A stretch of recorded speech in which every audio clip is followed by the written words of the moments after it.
Siapa yang tak kenal dengan sosok Monkey D. Dragon?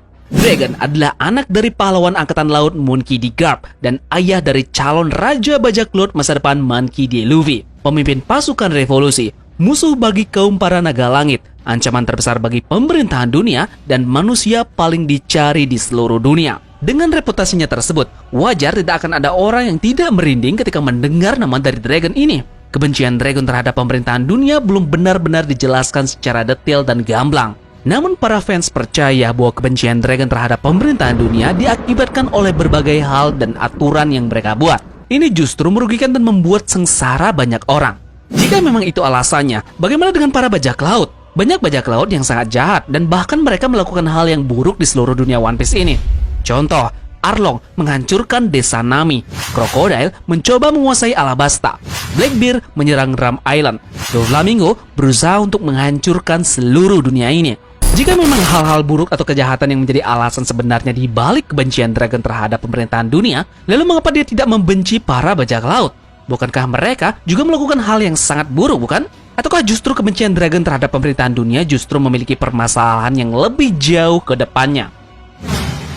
Nah jadi, Tamagon pikir tatonya menjadi kunci untuk memahami alasan pribadinya ini. Ada pertanyaan yang mengganjal, mengapa Dragon memutuskan untuk memakai tato di wajahnya saat pada satu titik hidupnya? Apakah menurut kalian itu karena membuatnya terlihat keren? Mungkin Dragon tidak akan demikian dengan gaya-gayaan cuma membuat tato agar terlihat sangar, bukan? Tato itu mungkin memiliki arti yang sebenarnya. Di chapter 0, Oda memutuskan untuk menunjukkan kepada kita semua bahwa Dragon tidak memiliki tato di wajahnya. Satu-satunya saat kita melihat Dragon tanpa tatonya adalah sebelum dia memulai gerakan revolusionernya.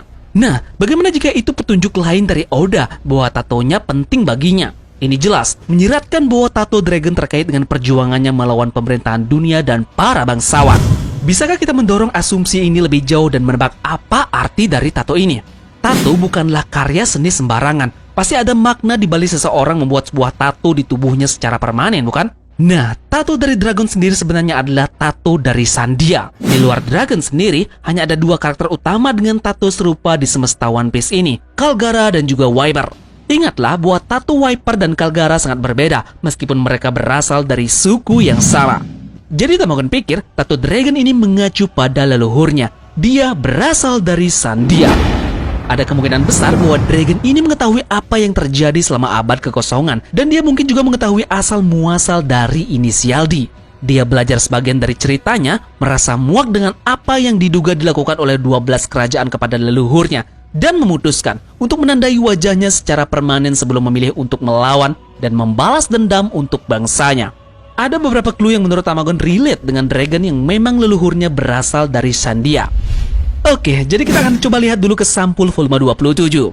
Kita bisa melihat di sini Luffy dengan sepasang sayap Sandia mengedipkan mata ke arah pembaca. Ini sepertinya kode keras dari Oda Sensei bahwa Luffy dan juga Dragon berasal dari suku Sandia. Ini orang-orang bersayap yang terkait. Bukan cuma sampai di sini, Oda juga menggambarkan Luffy sebagai Sandia atau menggunakan alat sejenis Sandia dalam Color Sprite beberapa kali. Sementara anggota kru lainnya digambarkan secara normal. Coba kalian lihat 3 Color Sprite dengan penampilan dari Luffy ini. Ini sangat menggambarkan suku Sandia, bukan? Poin terakhir penting, karena Luffy di sini digambar sebagai samurai ataupun kesatria dalam Color Sprite ini. Tetapi dalam Color Sprite ini, anggota kru lainnya digambarkan dengan cara yang normal.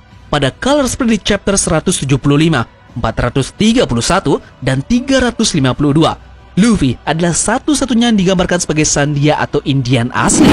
Nah, kita tahu semua bukan bahwa Oda suka menggunakan Color Sprite ini untuk menyembunyikan detail kecil, dan mungkin clue ini bisa kita pertimbangkan dari mana Dragon berasal sebenarnya dan bagaimana makna tato dari yang dia punya.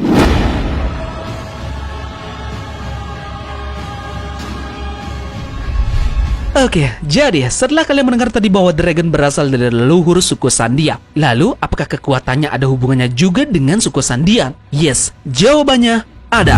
Monkey D. Dragon adalah misteri besar yang belum terpecahkan sampai saat ini. Kita belum tahu banyak tentang sosok Dragon ini, selain dia adalah ayah dari Luffy dan juga pemimpin pasukan revolusi. Kita masih belum tahu apa kekuatan dari Dragon, sampai sejauh mana level kekuatannya, dan yang paling utama adalah apakah Dragon adalah pengguna kekuatan buah ibis. Banyak teori yang kemudian bermunculan untuk mencoba menjelaskan mengenai kekuatan dari Monkey D. Dragon ini. Ada yang mengatakan bahwa dragon ini tidak memiliki kekuatan buah iblis dan murni hanya haki atau kekuatan fisiknya. Namun, ada juga yang mengatakan bahwa dragon ini adalah pengguna buah iblis. Oke, jadi sebagian besar mengatakan bahwa dragon memiliki buah iblis logia ataupun paramecia yang berhubungan dengan cuaca. Nah, kali ini kita kembali lihat pada tato yang dragon miliki di wajahnya. Dari tato ini, Tamagon akan sedikit berteori mengenai kekuatan dari buah iblis miliknya.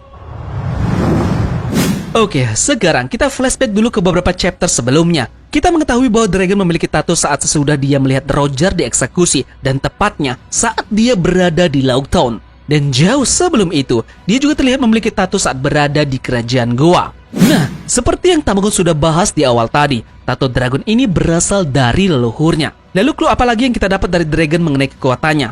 Setiap kali kemunculan Dragon selalu disertai oleh cuaca yang buruk, badai ataupun angin besar. Ada beberapa bukti bahwa kemunculan Dragon selalu berkaitan dengan cuaca buruk dan angin tentunya. Kita urut ya dari yang pertama. Ketika dia menyelamatkan Luffy dari sosok smoker di Loguetown, cuaca saat itu hujan deras dan juga badai.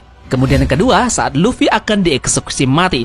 Anehnya, tiba-tiba petir menyambar panggung eksekusi yang kemudian menghancurkan panggung tersebut dan Luffy pun akhirnya selamat. Kemudian yang ketiga, saat Sabo hampir saja tenggelam, tiba-tiba muncul Dragon yang kemudian menyelamatkan nyawanya dan membawa Sabo ke kapal pasukan revolusi. Yang menarik adalah dari sudut pandang gambarnya. Ketika Dragon di kapal, ada banyak angin di seluruh tubuhnya. Oke, kita rangkum ya. Jadi, kita kunci Dragon yang ada banyak hubungannya dengan yang namanya cuaca. Dengan Dragon memiliki berbagai macam kemampuan, seperti mengendalikan udara, petir, dan juga cuaca pada umumnya. Jika merujuk pada Eiichiro Oda yang senang akan hal yang berbau mistis dan mitologi. Nah, ada kemungkinan bahwa Dragon memiliki buah iblis bertipe mythical Zoan dengan bentuk Thunderbird. Thunderbird merupakan makhluk mitologi dari suku asli Amerika, Indian, Navajo, dan sebagainya, yang mampu mengendalikan cuaca tentunya. Selain itu, Thunderbird pun mampu berubah wujud menjadi manusia, yang menjelaskan bagaimana sistem kerja dari buah iblis tipe Zoan. Jika dilihat dari desain karakternya pun, Dragon terlihat mirip dengan salah satu suku asli Amerika, yaitu suku Indian. Eits, bukankah suku Sandian juga merupakan suku dengan ciri khas Indians? Apakah ini kebetulan, atau memang disengaja oleh Oda Sensei? Menarik. Menurut legenda, kapanpun dan dimanapun Thunderbird ini berada, akan ada badai yang menjambut kedatangannya. Hal ini pun sesuai dengan apa yang terjadi dengan sosok Monkey D. Dragon yang Tamagon jelaskan di atas, di mana setiap kali dia muncul maka akan selalu terjadi badai seperti yang terjadi di Loguetown. Jadi yang pasti Thunderbird akan menjadi buah iblis tipe Zoan yang paling kuat, dan tak hanya Marco yang punya buah iblis Zoan burung mythical tentunya. Obrolan Dragon adalah keturunan dari Sandia dengan tato yang sebagai ciri khasnya dan terhubung dengan buah iblis miliknya langsung, yaitu mythical Zoan Thunderbird yang notabene adalah makhluk mitologi dari suku asli Indians di dunia nyata.